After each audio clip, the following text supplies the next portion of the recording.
நீங்கள் பார்த்துக் கொண்டிருப்பது உங்கள் விஜய்.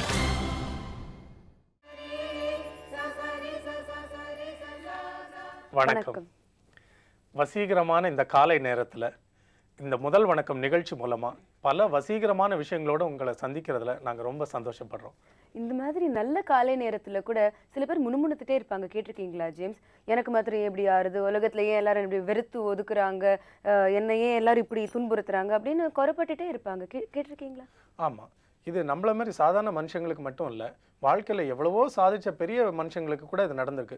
உதாரணமாக ரொம்ப பிரபலமான அந்த ராக் இசைக்குழு பீட்டில்ஸுக்கு விஞ்ஞானி தாமஸ் ஆல்வா எடிசன், இந்த ஜெராக்ஸ் ஃபோட்டோ காப்பிங் மிஷினை கண்டுபிடிச்ச கால்சன், எல்லாருக்குமே ஒவ்வொரு ஸ்டேஜில் இந்த மாதிரி தடை கற்கள் நிறையா வந்திருக்கு.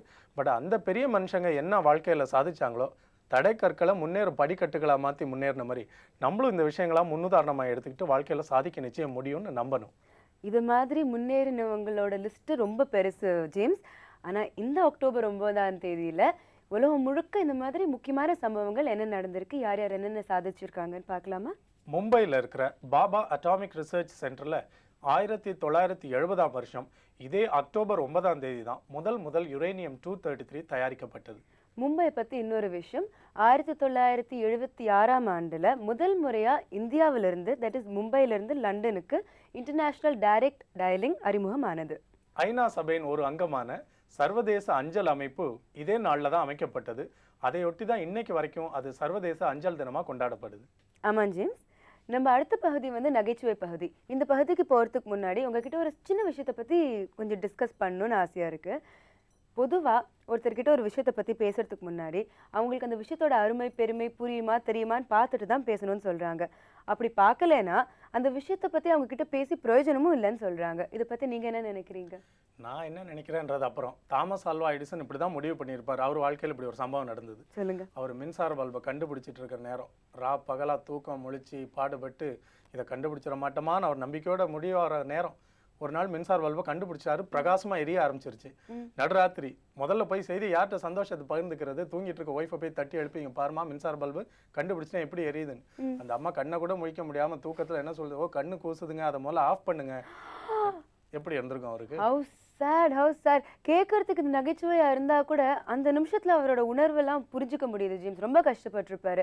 ஆனா இப்போ ஆழ்ந்த கருத்தோட நகைச்சுவை கலந்து சில விஷயங்கள்லாம் சொல்றதுக்கு கவிஞர் சுப்பு ஆறுமுகம் காத்துட்டு இருக்காரு. நம்ம போய் அவர் என்ன சொல்ல போறாருன்னு கேட்கலாம்.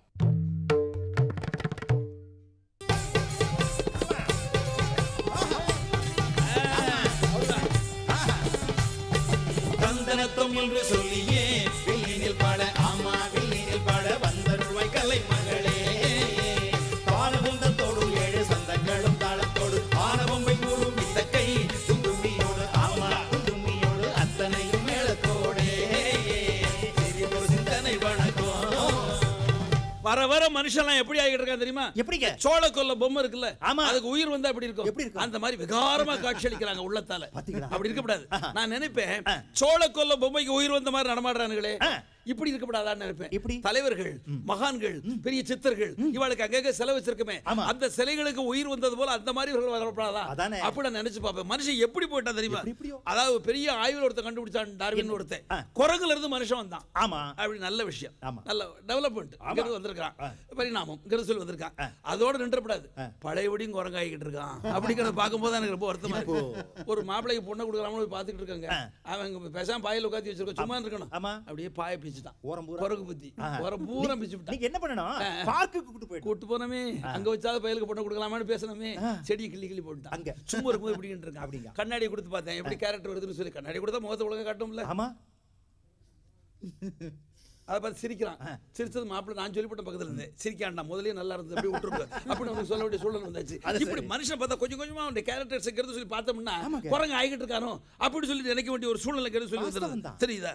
சௌக்கியம் கேட்க எப்படி தெரியுமா? நீங்க சௌக்கியமா, வீட்டுல சௌக்கியமா, குழந்தை நல்லா இருக்கா, அப்பா நல்லா இருக்காரா, அம்மா நல்லா இருக்கா, ஏதோ ஒன்று குலைக்கிற மாதிரி இல்லை. ஆமா, சேமம் கேட்கறதே ஒரு நயம் இருக்கு, ஒரு பண்பாடு இருக்கு. பண்புடையார் பட்டுண்டு உலகம் இல்லையா? தெரியுதா? வள்ளுவன் அழகா சொல்லி சொன்னாரு, நீங்க சௌக்கியமா கேட்டு போலாம். என் மனையாள் சௌக்கியத்தை அப்படி கேட்கக்கூடாது. அதை எப்படி கேட்கணும்? எப்படி? வீட்டுல அம்மா நல்லா இருக்காங்களா, அதான் தமிழ் பண்பாடு. அப்படி கேட்கணும். குழந்தைகள் எல்லாம் இருக்கா செல்லமா கேட்கலாம். கேட்கலாம். தொழில் நடக்கா கிண்டலா கூட கேட்கலாம். எதுவும் சரியா நடக்கிறது இல்ல, கிண்டலா கூட கேட்கலாம்.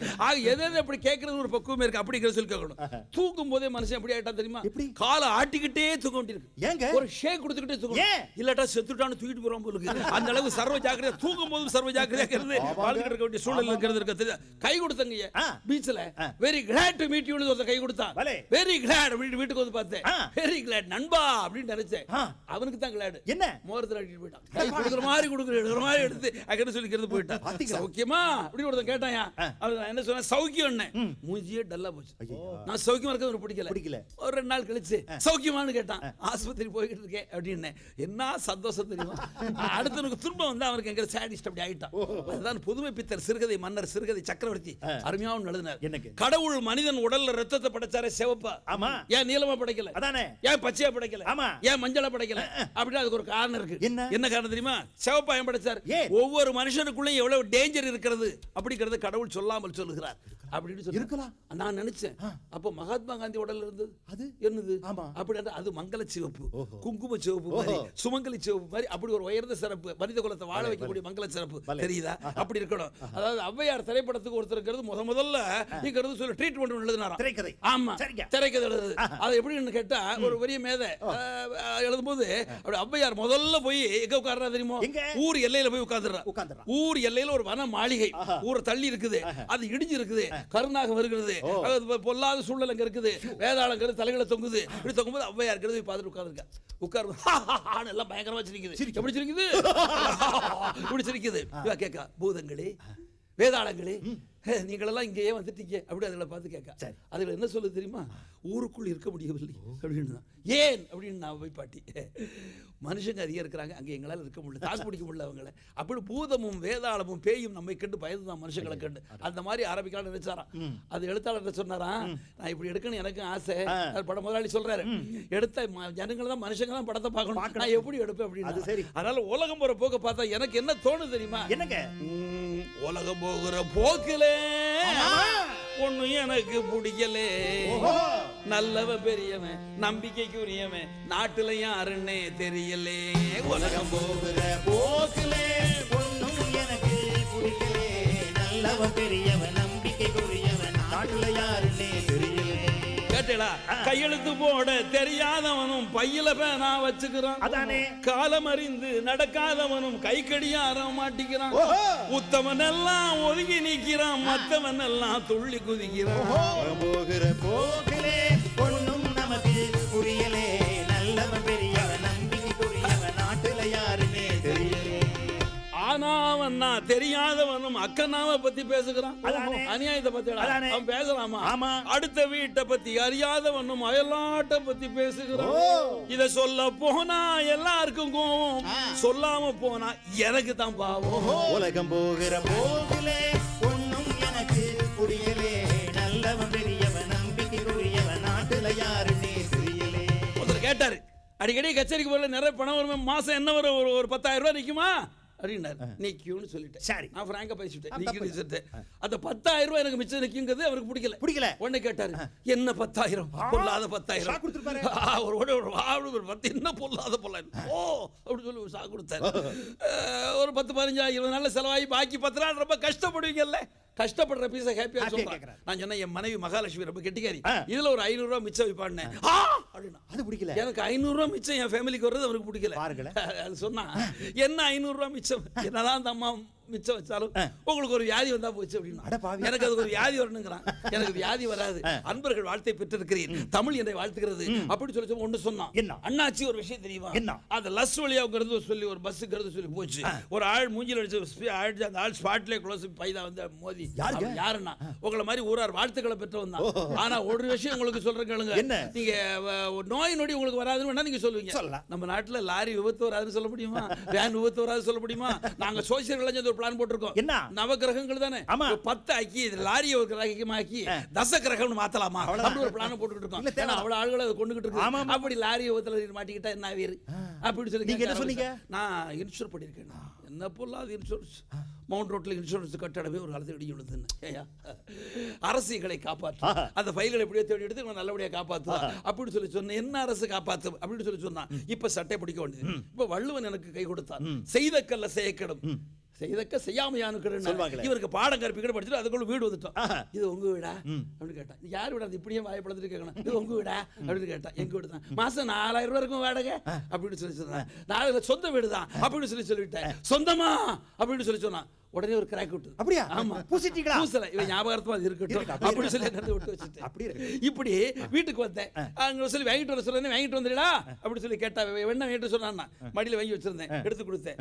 ஏன்னா நெய் வாங்கிட்டு வந்திருக்கீங்கன்னா, இல்லம்மா மகாலட்சுமி நான் வாங்கி வச்சிருந்தது வெண்ணெய் தான். பக்கத்து வீட்டுக்காரன் வைத்தறிச்சல இது உருகி போச்சுமா அப்படி அவன் கொடுத்தேன். அண்டை அயலார்களை எப்படி கொண்டிருக்கிறோம், எப்படி நமக்கு வாழ போறோம். ஒரு ஃபெயிலான பையன் ராமன் ஒருத்தன், ஒரே குஷி அவனுக்கு. அவனுக்கு என்ன குஷி? பக்கத்து வீட்டு ராகவனும் ஃபெயில் ஆயிட்டான். அது குஷி இல்ல. இன்னொரு பாஸ் ஆன பையன், பாஸ்கர் ஒரு பையன் பாஸ் ஆனவன் அழுதுகிட்டு இருந்தான். ஏன்டா நீ பாஸ் ஆயிட்டாடுறேன்னு. பக்கத்து விட்டு பாலு பாஸ் ஆயிட்டாரு அப்படி சொல்லி அவன் அழுதுகிட்டு இருக்கான். மனிதர்கள் எப்படி இருக்காங்க பாத்தியா? ஆமா, இன்னும் பெரிய ஆள்கள்லாம் மறைஞ்சிட்டாங்க, இறந்துட்டாங்கன்னு சொன்னா அந்த காலத்துல வருத்தப்படுவாங்க. 40 வருஷத்துக்கு ஒன்று என்ன சொல்லுவான்? காலமாயிட்டார். 30 வருஷத்துக்கு ஒன்று சொன்னா இறந்து போயிட்டார். 10 வருஷத்துக்கு ஒன்று சொன்னா அமர் ஆயிட்டார். இப்ப எவ்வளவு பெரிய ஆள் போயிட்டால் என்ன சொல்றான்? ஷார் அப்படிங்கிறான், பூட்டா ஷார் அப்படிங்கிறான். மனிதனை பத்தி, மனித உயிருக்கு சொல்லி மரியாதை இல்லாத ஒரு சூழ்நிலை அங்கிருந்து இருந்துகிட்டு இருக்குது. தெரியுதுங்களா? இந்த நேரத்துல யோகியனா வாழ்றதா சுலபம். இது தெரியாம கஷ்டப்பட்டு பல பேர் கெட்டவனா வாழ்ந்துட்டு. நல்லவனா வாழ்வதுதான் ரொம்ப ரொம்ப சுலபமுங்கோ. கஷ்டப்பட்டு கெட்டவனாக பல பேர் இஷ்டம் போல கெட்டு போறாங்க. மத்தவங்க வாழ உதவி செஞ்சிட வேணும். அது முடியலேனா பரவாயில்ல, ஒதுங்கி நிக்கணும். அர்த்தமே இல்லாம மனுஷன் எதுக்கு போறாம, அது ஆக்கிவிடும் சொர்க்கத்தையே நரகமாகுமா. சின்ன சின்ன உதவிக்குமே தேங்க்ஸ் சொல்லுவார். ஆனா தேசப்பிதா காந்திஜியை மறந்து போகிறார். அம்மா அப்பாவை அன்றாடம் நினைப்பதும் இல்லை. ஆனா அடிபடும் போது அம்மானு அலறி துடிக்கிறார். மனிதநேயம் குறைந்து வரும் மட்டமான உலகிலே மனிதராக வாழ்வோருக்கு கோடி கோடி கும்பிடு. நல்லவரா நல்லவரா நல்லவரா வாழ்வதுதான் ரொம்ப ரொம்ப சுலபமுங்கோ. கஷ்டப்பட்டு கெட்டவனாக பல பேர் இஷ்டம் போல கெட்டு போறாங்க. கஷ்டப்பட்டு கெட்டவராக பல பேர் இஷ்டம் போல கெட்டு போறாங்க. நான் ஒரு சொப்பனம் கண்டங்க. மனுஷ மாமிசம் சாப்பிட்டா அவன் 1000 ஆண்டு காலம் சௌக்கியமா வாழலாம் அப்படின்னு ஒரு அனௌன்ஸ் பண்ணிருக்காங்க அந்த சொப்பன உலகத்துல. மறுநாள் என்னாச்சு? திண்ணையில ஒருத்தன் காணி தூக்கிட்டு போயிட்டான். திண்ணையில படுத்துட்டு சொல்லி தூக்கிட்டு போயிட்டாங்க. பள்ளிக்கூடத்துல பிள்ளைகளை காணோம், தொழிற்சாலைகளை தொழிலாளிகளை கெடு சொல்லி காணோம். இப்படி கெடு சொல்லி எல்லாரும் ஒவ்வொரு ஆளுகளா குறைஞ்சிட்டு இருக்கான். அவனவனுக்கு வேண்டிய ஆளுகளுக்கு திடீர்னு என்னாச்சு தெரியுமா? என்ன தூக்கிட்டு போறதுக்கு 4 பேர் வந்து திடீர்னு முடிச்சுக்கிட்டாங்க. நல்ல வேலை கலைச்சு விட்டேன். எப்படி வாழியவே பல்லாண்டு காலம், வாழியவே பல்லாண்டு காலம், காலை எழுந்தவுடன் கலகலன்னு சிரிச்சுக்கிட்டு வாழியவே, காலை எழுந்தவுடன் கலகலன்னு சிரிச்சுக்கிட்டு வாழியவே, பெரியோருக்கும் தாய்மாருக்கும் எங்கள் நன்றி உரியதாக வாழிய வாழிய வாழிய வாழியவே.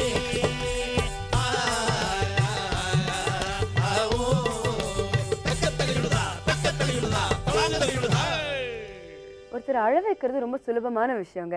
ஆனால் ஒருத்தர் சிரிக்க வைக்கிறதுங்கிறது ரொம்ப கஷ்டமான விஷயம். ஆனால் தினந்தோறும் கவிஞர் சுப்பு ஆறுமுகம் நம்மளை இவ்வளோ அழகாக எளிமையாக பாட்டோட சிரிக்க வைக்கிறாரு இல்லையா? ஒரு சிறிய இடைவேளைக்கு பிறகு முதல் வணக்கத்தோட அடுத்த பாகத்தில் சந்திப்போம்.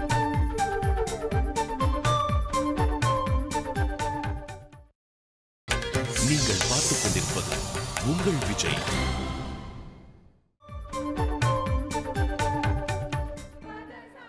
முதல் வணக்கத்தோட அடுத்த பகுதிக்கு வந்திருக்கோம். இது மிகவும் அழகான மென்மையான ஒரு பகுதிங்க.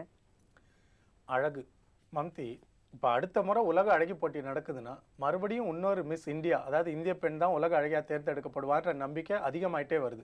நீங்களும் அப்படித்தானே நினைக்கிறீங்க?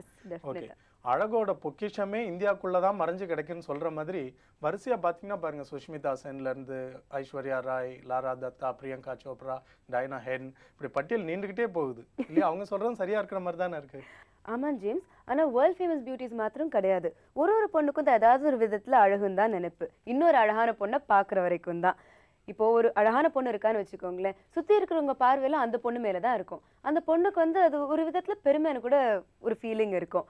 ஆனா அதே சமயத்துல அதே இடத்துக்கு இன்னொரு அழகான பொண்ணு வந்தா என்ன ஆகும் தெரியுமா? சுத்தி இருக்கிறவங்களாம் அந்த இன்னொரு பொண்ணை பார்க்க போறாங்க. அப்ப முதல் பொண்ணுக்கு ஒரே ஒரு விஷயம் தான் தோணும், தான் தன்னை இன்னும் அழகுபடுத்திக்கணும், நான் இன்னும் அழகா இருக்கணும், இன்னும் அழகுபடுத்திக்கணும் தான் ஒரு தாட் வரும். இது ரொம்ப இயற்கை, இதுல தப்பே கிடையாது. நம்மளை இந்த மாதிரி இன்னும் கொஞ்சம் அழகுபடுத்திக்கிறதுக்கு சில குல்ஃபி ஐஸ் மாதிரி கூலான டிப்ஸ் தர்றதுக்காக வர்றாங்க.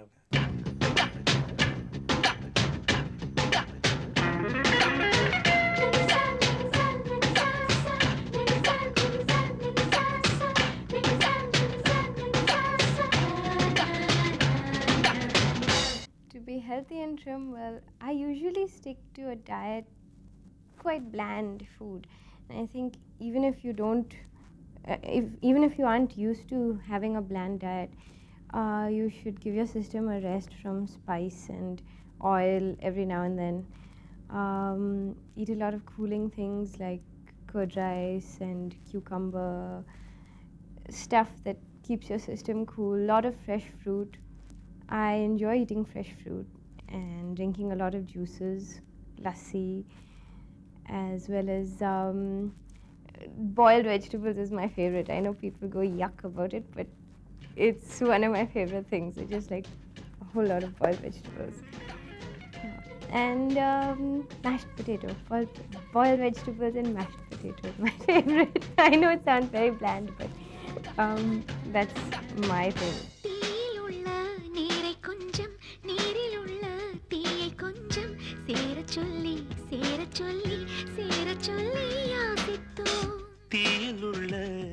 கொஞ்சம் நீரிலுள்ள தீயை கொஞ்சம் சேர சொல்லி சேர சொல்லி சேர சொல்லி யாசித்தோம்.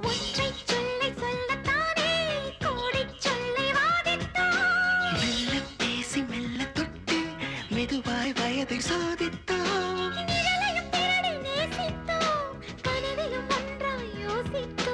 இன்னும் இன்னும் என்றே நம்மை தின்ன சொல்லி Actually, I don't do anything to maintain my figure.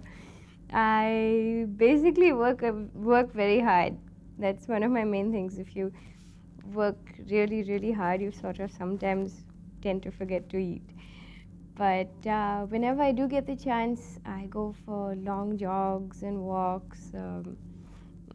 Always pride myself on the long walks bit because I walk like 17 kilometers.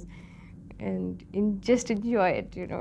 My father always says that to have a really fresh face and to look your best, you have to sleep 2 hours before midnight. Well, you know how the saying goes about how the early bird catches the worm. It really does work. You end up looking fresher if you sleep early and wake up early. Things like that you have to avoid is like eye strain, working at computers too long, something which I always suffer from because I think, as everybody knows, I love to work on computers. Eye strain comes straight off there, and you end up with, you know, dark circles under your eyes and red eyes. And of course, exercising helps with everything. Exercise is even a form of meditation. It's you just enjoy yourself. You feel better. You have more energy when you exercise.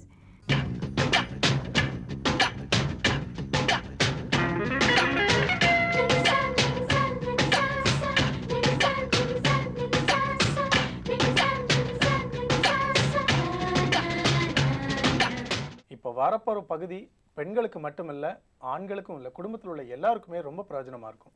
James, உங்களுக்கு ஒரு விஷயம் தெரியுமா? ஒரு வீட்டோட சமையலறையை பார்த்துட்டு அதில் இருக்கிற பொருட்கள் எல்லாம் பார்த்துட்டு அந்த வீட்டோட குடும்ப தலைவியோட இயல்பை சொல்லிடலாம் தெரியுமா?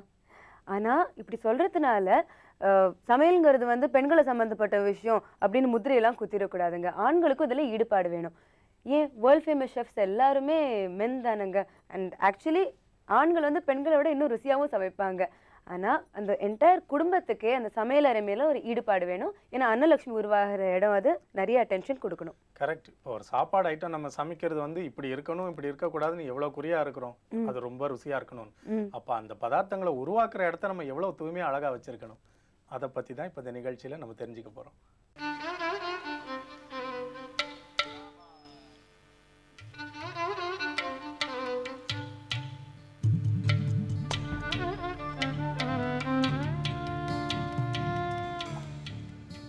எல்லா வீட்டிலும் கிச்சன் ஒரு முக்கியமான இடம். இப்போ நிறைய புது மாதிரி கிச்சன்ஸ் எல்லாம் வந்திருக்கு. இப்போ எல்லாம் லேடிஸ் எல்லாம் நிறைய டைம் கிச்சனில் தான் ஸ்பெண்ட் பண்ணுறாங்க. Making breakfast, lunch, tea, dinner. One meal finish ஆக உடனே நெக்ஸ்ட் மீலுக்கு ஆரம்பிக்கும் குக் பண்ணுறதுக்கு. ஆனால் இப்போ கிச்சன்ஸ் எல்லாம் ரொம்ப ஹைடெக்காக வந்திருக்கு. எவ்வளோ ஹைடெக் ஆனாலும் சில விஷயங்களும் மறக்கக்கூடாது. வாஸ்து பிரகாரம் ஒரு வீட்டில் கிச்சன் சவுத் ஈஸ்ட் கார்னர் இல்லைன்னா நார்த் வெஸ்ட் கார்னரில் கட்டி வைக்கணும். என் வீட்டில் கூட அந்த மாதிரி வாஸ்து பிரகாரம் தான் கட்டி வச்சுருக்கு. என் கிச்சன் வந்து மாடுலர் கிச்சன். மாடுலர் கிச்சன்னா எல்லாம் according to certain specifications and measurements. டாப்லும் கேபினட்ஸ் இருக்கும், கீழேயும் கேபினட்ஸ் இருக்கும். எல்லா கிச்சன் ஐட்டம்ஸ் எல்லாம் இங்கே உள்ள ஸ்டோர் பண்ண முடியும். ஸோ கிச்சன் எப்போ பார்த்தாலும் நீட் அண்ட் க்ளீனாக இருக்கும். எந்த மாதிரி கிச்சன்ஸ் எல்லாம் பண்ணுறதுக்கு ரொம்ப வாஸ்ட் ஏரியா ஒன்றும் தேவையில்லை. ஒரு 10 feet by 10 feet இருந்தால் ஒரு நல்ல கிச்சன் பண்ணலாம். இப்போ எல்லாம் ஹவுஸ் ஒய்ஃப்ஸ் இந்த மாதிரி கிச்சன்ஸ் தான் ப்ரிஃபர் பண்ணும். Because it is practical and efficient. And cost பார்த்தா கூட அவ்வளோ ஜாஸ்தி ஒன்றும் இல்லை.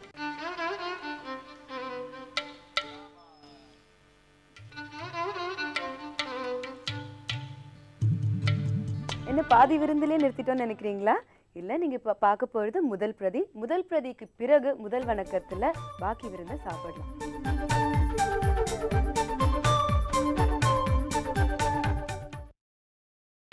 நீங்கள் பார்த்துக் கொண்டிருப்பது உங்கள் விஜய்.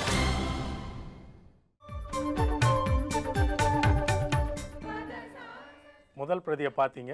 அதுக்கு பிறகு நம்மளுடைய முதல் வணக்கம் நிகழ்ச்சி தொடரப்போகுது. இப்போ சமையல் அறை அலங்கார கலையை நம்ம திருப்பி பார்க்க போகிறோம். ஒரு சமையல் அறைனா அதில் உப்பு, புளி, மிளகா, கடுகு இது மாத்திரம் இருக்கணும்னு கிடையாதுங்க.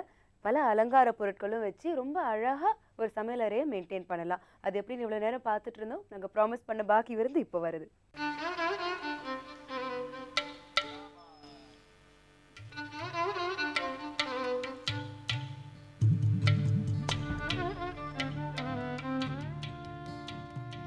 மாடுலர் கிச்சன்ஸ் வந்து நிறைய கலர்ஸில் இருக்குது. டீக் ஃபினிஷ் இருக்குது, ரோஸ்வுட் ஃபினிஷ் இருக்குது, அப்புறம் நிறைய கலர்ஸ் இருக்குது சூஸ் பண்ணுறதுக்கு. நான் வந்து பிளாக் அண்ட் ஒயிட் தான் சூஸ் பண்ணியிருக்கேன் for larger area and space, to give that impression of larger area and space. ஆனால் ஒரு பிரச்சனை, நான் ஒயிட் சூஸ் பண்ணதுனால பாதி வாரம் நான் கிச்சனே க்ளீன் பண்ணிட்டு இருக்கேன்.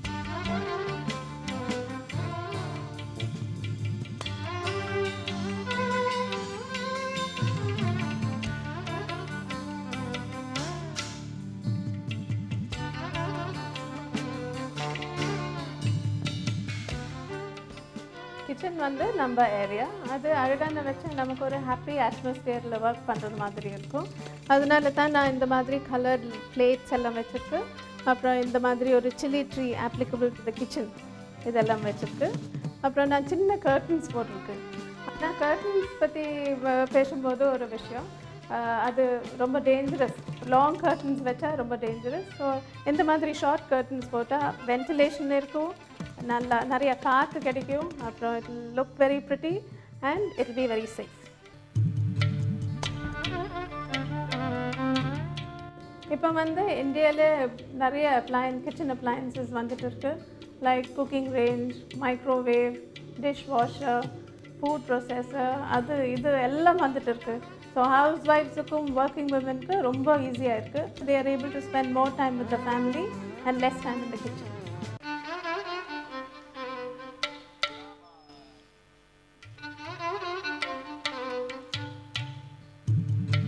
புதுமை பெண்கள் ஆகணும்னு நினைக்கிற பெண்களுக்கு ரொம்பவும் பிடிச்சு போகிற ஒரு பகுதியும் கூட இது. ஜேம்ஸ், டாக்கிங் ஆஃப் கேர்ள்ஸ், ஒரு விஷயம் கவனிச்சிருக்கீங்களா? சில வீட்டில் வந்து பொண்ணுக்கு ஒரு 12-13 வயசு இருக்கும். அதே வீட்டில் ஒரு சின்ன தம்பி ஒருத்தர் இருப்பான் 6-7 வயசில். அண்ட் அந்த சின்ன பையன் வந்து அந்த பொண்ணு போய் அடிச்சிருவான். அடிச்சுட்டு இது திருப்பி அடிக்க முடியாத ஒரு ஓரத்தில் உட்காந்து ஓன்னு அழுதுட்டு இருக்கும். பார்த்துருக்கீங்களா? இது ரொம்ப சகஜம், ரொம்ப இயற்கையும் கூட.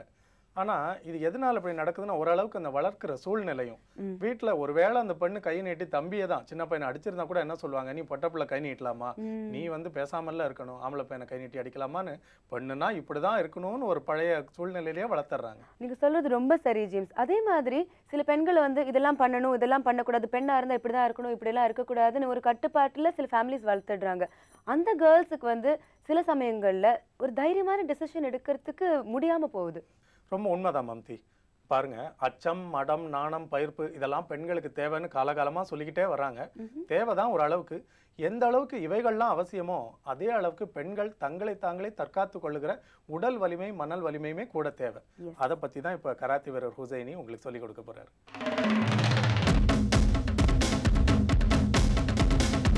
விஜய் டிவி நேயர்களுக்கு வணக்கம். இது உங்கள் நிகழ்ச்சி, புதிய முயற்சி, பெண்களுக்கான கராத்தே நிகழ்ச்சி. இது Shihan Husaini.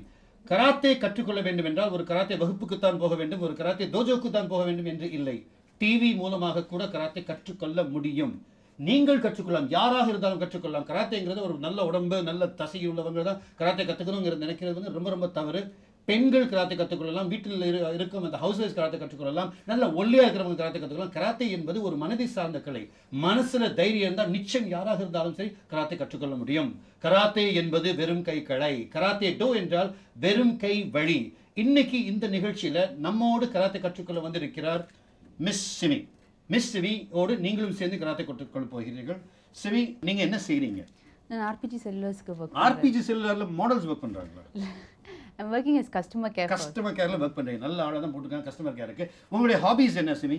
Watching movies. Going out with friends. ஃப்ரெண்ட்ஸோட வெளிய போறது. அதுக்கு அப்புறம் எங்க போவீங்க நீங்க?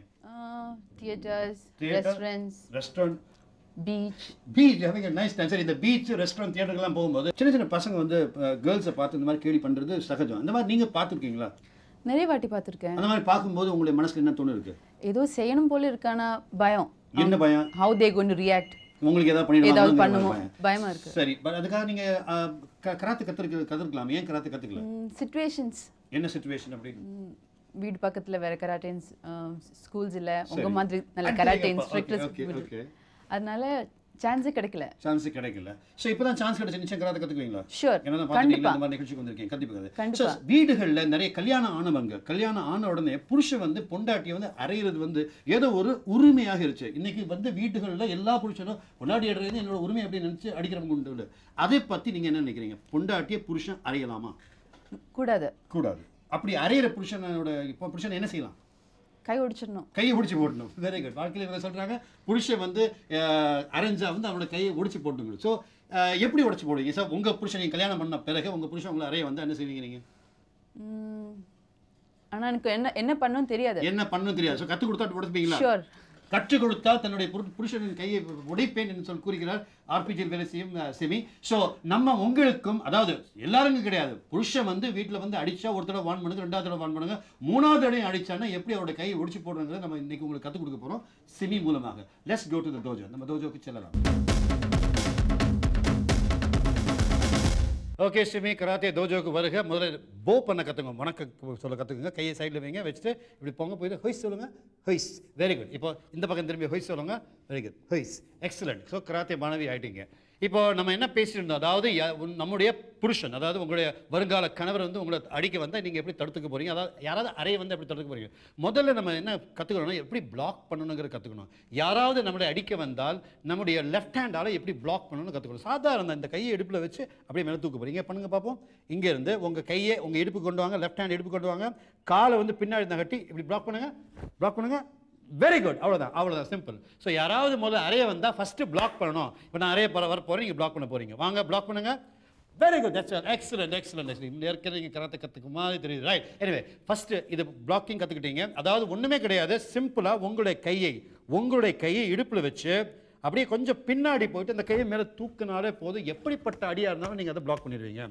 ரெண்டாவதாக நம்முடைய கையை வந்து ஒரு ஆயுதமாக மாற்ற போகிறோம். உங்கள் கையை காமிங்க. Very soft, like a girl is very soft. என்ன பண்ண போறீங்க? கையை இப்படி வச்சுக்கோங்க, இந்த கை இப்படி தூக்குங்க. எக்ஸலண்ட். கையை இப்படி நாலும் இப்படி விரிங்க. இப்போ இந்த 4 விரலையும் இப்படி சேர்த்து வச்சுக்கோங்க. 4 விரலை சேர்த்து போய்ட்டு இந்த ஒரு விரலை அப்படி கொஞ்சம் மடக்கிக்கணும். புரியுதா? அதுக்கப்புறம் இந்த பக்க வாட்டு வச்சு தான் நீங்கள் அடிக்க போறீங்க. பக்க வாட்டு வச்சு தான் அடிக்க போறீங்க. இதுக்கு பேர் ஷூட்டோ. என்ன சொல்லுங்க? ஷூட்டோ. லவ்லி. நீங்களும் செஞ்சு சொல்லுங்க. ஷூட்டோ. இந்த ஷூட்டோ வந்து கராத்தேல மிக மிக மிக வலிமையான ஆயுதம். இதால் கழுத்தில் அடித்தா ஒருத்தர் அதே இடத்த முடிச்சிடலாம். எப்படி பண்ண போகிறோம்னா, இங்கே வாங்க, இந்த கையை காது பக்கத்தில் வைங்க. காது பக்கத்தில் வச்சுட்டு இப்போ நீங்கள் என்ன பண்ண போகிறீங்க? என்னோட கழுத்து அடிக்க போகிறீங்க. ஸ்லோவாக கொண்டு வந்து அடிங்க, தட்டுங்க. ஸ்லோவாக. Very good. இப்போ பின்னாடி கொண்டு போகிறீங்க, காது பின்னாடி. Very good, very good. திருப்பி கொண்டு வாங்க.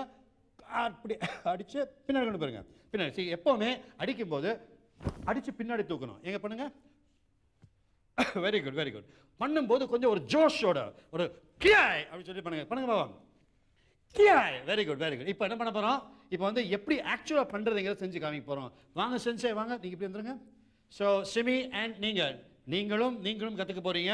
யாராவது கணவர் வந்து உங்களை தேவையில்லாமல் துன்புறுத்தி உங்களை அறைய வந்தால் ஒரு தடவை வான் பண்ணுங்க, 2வது தடவை வான் பண்ணுங்க, 3வது தடவை வாங்க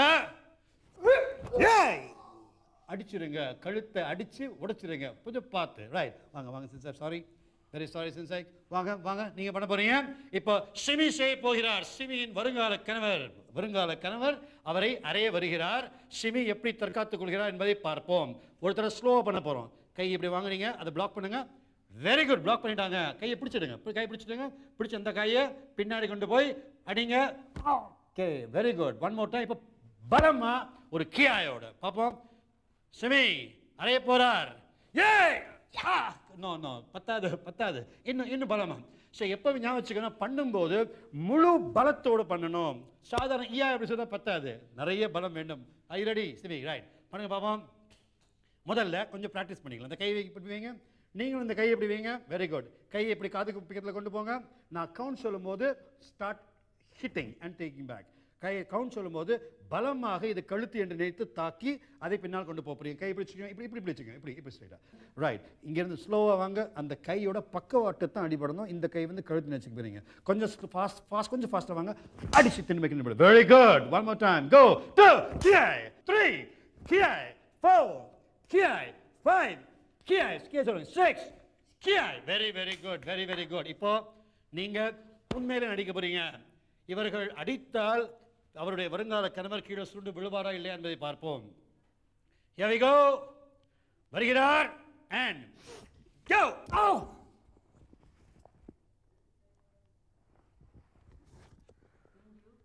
It did pain me. All right. Anyway, thank you very much. மீண்டும் அடுத்த நிகழ்ச்சியில் மீண்டும் உங்களோட இன்னொரு தற்காப்பு கலையுடன் வரும் வரை உங்களிடமிருந்து விடைபெறுவது Shihan Husaini and SIMI. Thank you very much, SIMI. Thank you very much. Face.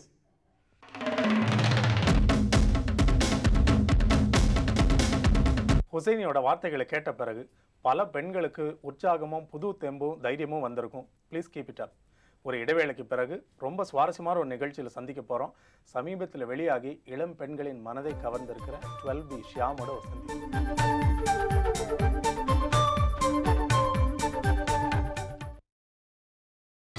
நீங்கள் பார்த்துக் கொண்டிருப்பது உங்கள் விஜய்.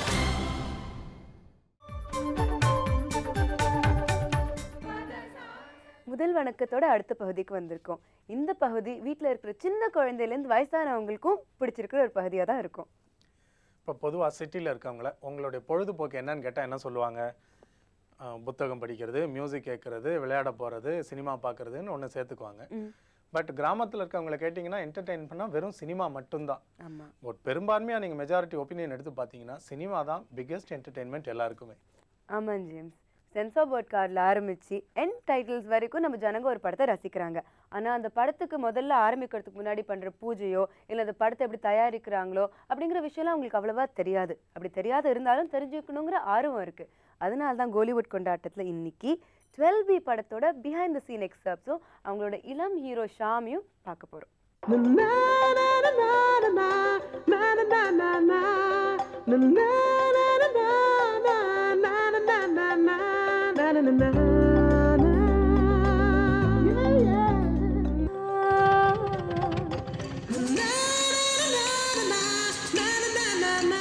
ஒரு ஸ்ட்ராங் இன்ட்யூஷன் வந்து மெட்ராஸ்க்கு போன்னு சொல்லி தான் நான் மெட்ராஸ்க்கே வந்தேன்.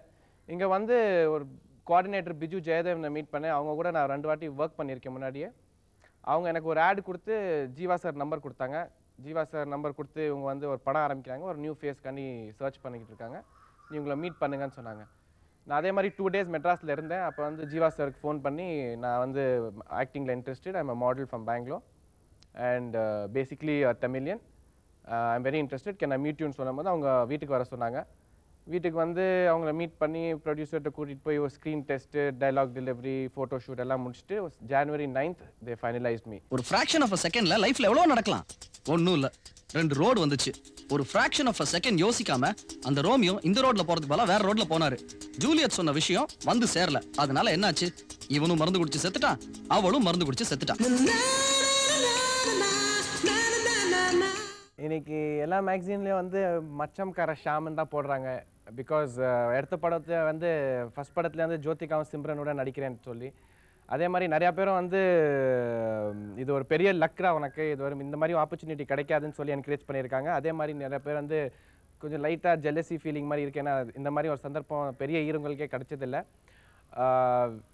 ஐ think I'm very lucky to get an opportunity like this. அதே மாதிரி இதே டைமில் வந்து 2 பெரிய ஹீரோயினோட நடிக்கிறேன்னா அது வந்து எனக்கு தான் ஒரு பெரிய ப்ரெஷர்.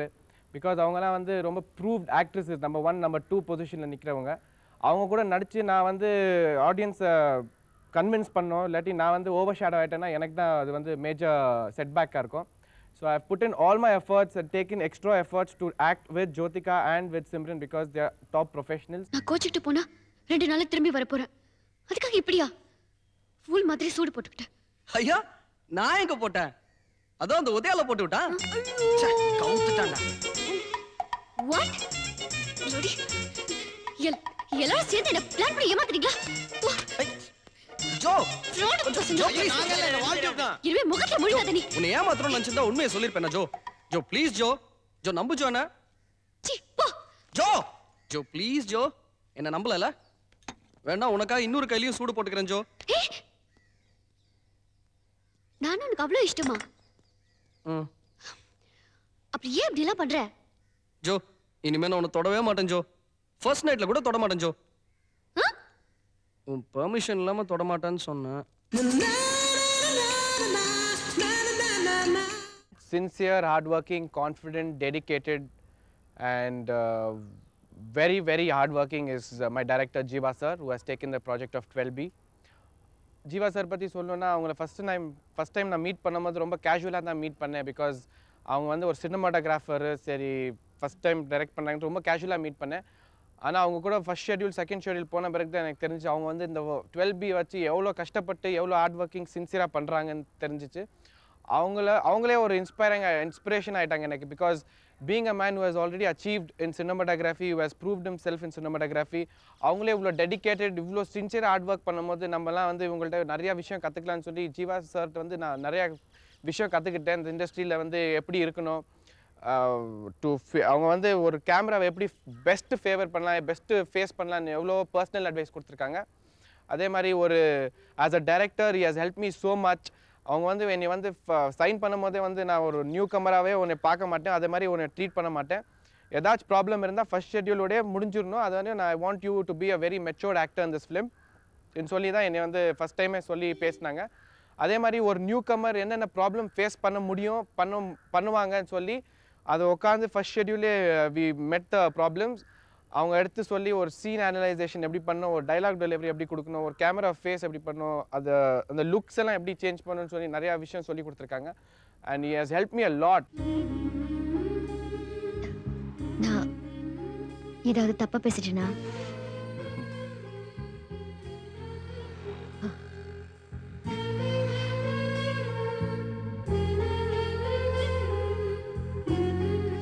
நான் கிளம்புறேன்.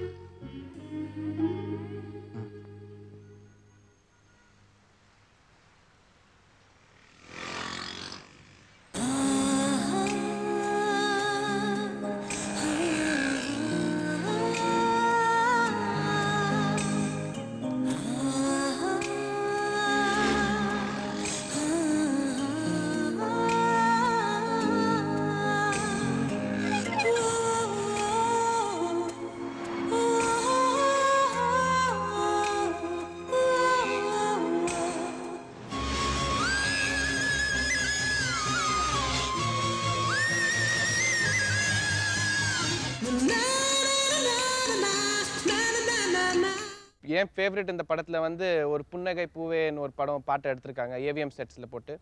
அந்த பாட்டில் ஸ்பெஷாலிட்டி என்னென்னா ஒரே பாட்டில் வந்து ஒரு 4 சீசன் மாறுறதை காமிச்சிருக்காங்க நம்ம ஜீவா சார். அவங்க சினிமாட்டோகிராஃபி பவர் எக்ஸலன்ஸை காமிச்சிருக்காங்க.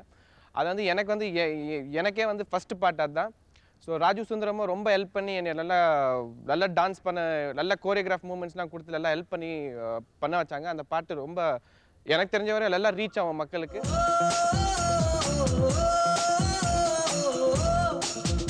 ஒரு புன்னகை பூவே சிறு பூக்களின் தீ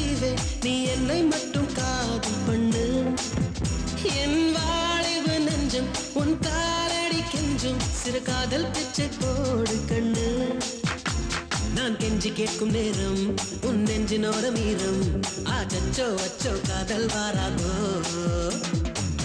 எங்கேயோ போகின்ற மேகம் நிற்குது என் பேரை உன் பேரை சொல்லி அழைக்குது லவ் பண்ணு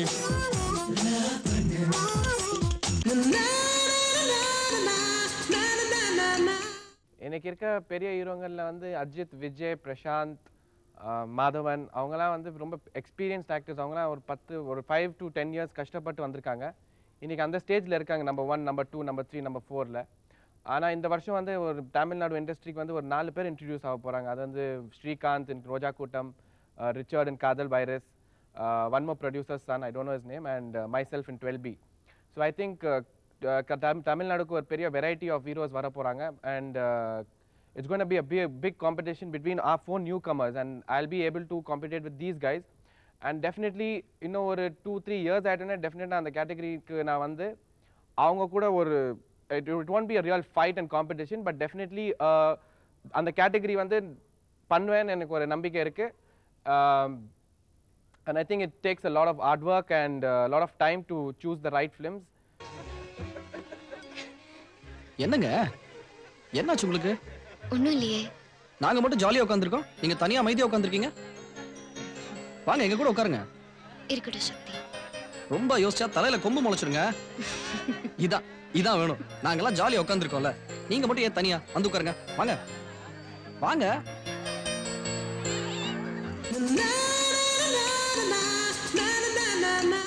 சினிமாக்குள்ளே வந்து சக்ஸஸ் ஆகணும்னு தான் நான் வந்து ஸ்டார்ட் பண்ணியிருக்கேன் லைஃப்பை த்ரூ 12B படத்தில். அண்ட் ஐ கம்ப்ளீட்லி திங்க் இந்த படத்தை பார்த்து நீங்கள் என்ன முடிவு பண்ண போகிறீங்களோ அதுதான் என் ஃபேட்டாக இருக்க போகுது. And I am looking forward for the viewers point of view and me as an actor. And நீங்கள் போய் இந்த படத்தை நிச்சயமாக பார்ப்பீங்கன்னு நான் நினைக்கிறேன். Because it is going to be a complete entertainment to all of you all.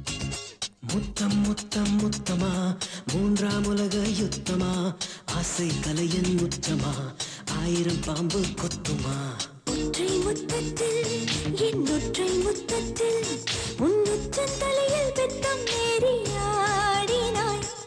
இதே நாள் பகுதியில் ஆரம்பிச்சு கோலிவுட் கொண்டாட்டம் பகுதி வரைக்கும் எங்களோட முதல் வணக்கம் நிகழ்ச்சி நீங்க எல்லாரும் ரொம்ப ரசிச்சு பார்த்துருப்பீங்க.